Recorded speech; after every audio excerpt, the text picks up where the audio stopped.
Hi, my name is Alex and I welcome you to today's video. Ever since The Elder Scrolls V Skyrim launched on the original Nintendo Switch back in 2017, fans have been hoping year after year to see a Fallout game make its way onto a Nintendo system.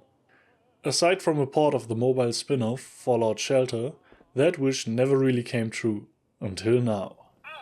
With Fallout 4 Anniversary Edition, we're finally getting a mainline entry in the series on a Nintendo console. And not just that, this version includes all of its expansions. So the big question is, how well does the full package actually hold up on the Switch 2? Schatz? Ich glaub's nicht, dass schon fast Halloween ist. Fallout 4 takes place in the Commonwealth, a destroyed version of Boston and its surrounding areas, roughly 200 years after a nuclear war. Everywhere you look, you see the remains of the old world. Collapsed buildings, abandoned suburbs, and rusted industrial sites slowly being reclaimed by nature. At the same time, the world isn't completely dead. Small groups of survivors, traders, and entire settlements have formed, all trying to get by however they can. This post-apocalyptic setting has always been one of the series' biggest strengths, and that hasn't changed here. Bethesda still has a way of building worlds that pull you in just through atmosphere and environmental storytelling alone. That said, Fallout 4 took a while to really hook me. The opening is actually pretty straightforward. You wake up after the war, in a vault. Your spouse has been murdered, your son has been kidnapped, and you set out to find him. It's a very classic motivation, and it works at first. You follow leads, explore your surroundings, and slowly get familiar with the world. But Fallout 4 doesn't really care about keeping you on that path. After a few hours, what happens here is probably what happens to most players. You set out to follow a lead, and suddenly you're somewhere completely different.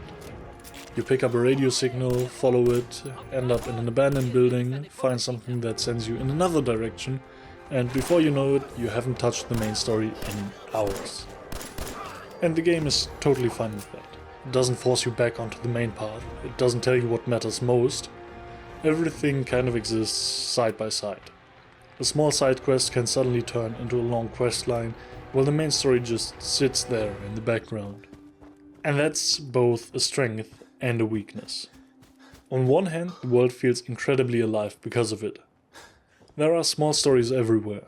Notes on bodies, abandoned houses, random conversations you overhear.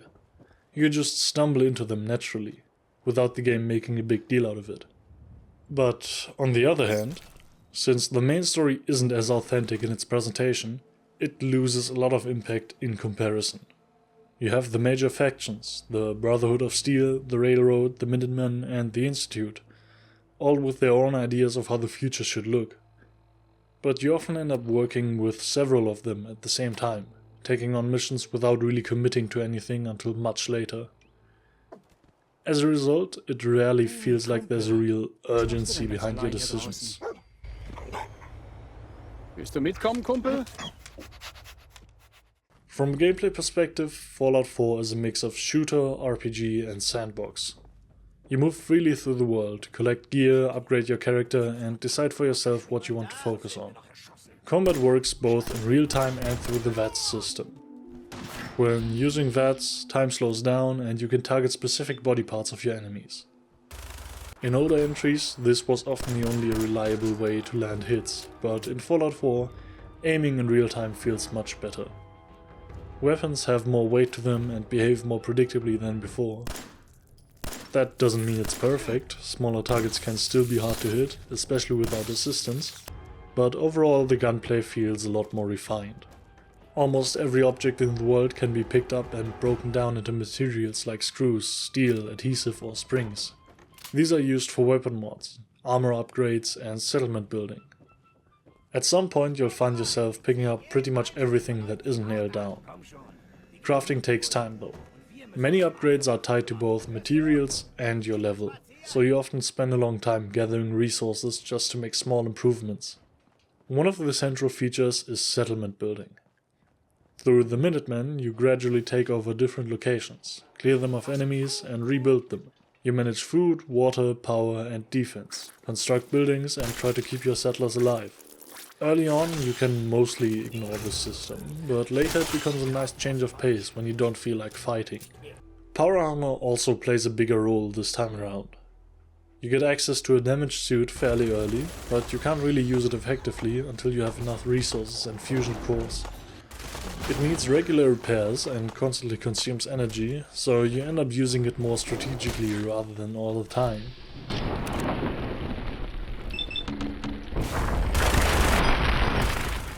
On the technical side, I was a bit worried after seeing the first gameplay trailer in the partner showcase.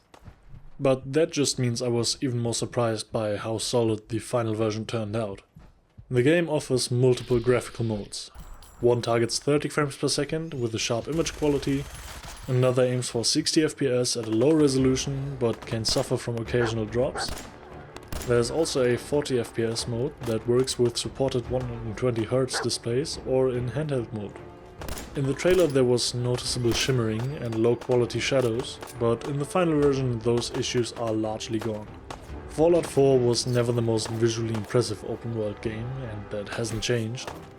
Even on the Switch 2 it can't compete with something like Cyberpunk. But the port itself is solid and holds up better than expected.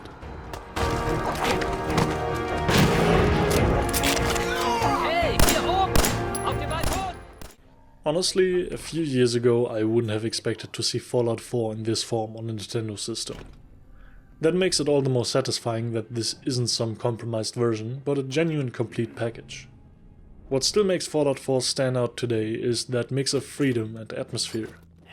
You head out to follow a lead and suddenly you're hours deep into something completely different, juggling multiple quests while your original goal is long forgotten. At the same time, you can tell that not everything fits together perfectly. The main story often fades into the background, important decisions come late, and some systems can feel a bit drawn out, especially crafting and the constant resource gathering. The Switch 2 version itself does a surprisingly good job. It's not a technical showcase, the game is simply too old for that.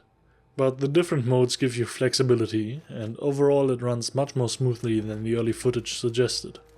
In the end, this is exactly what a lot of people have been waiting for.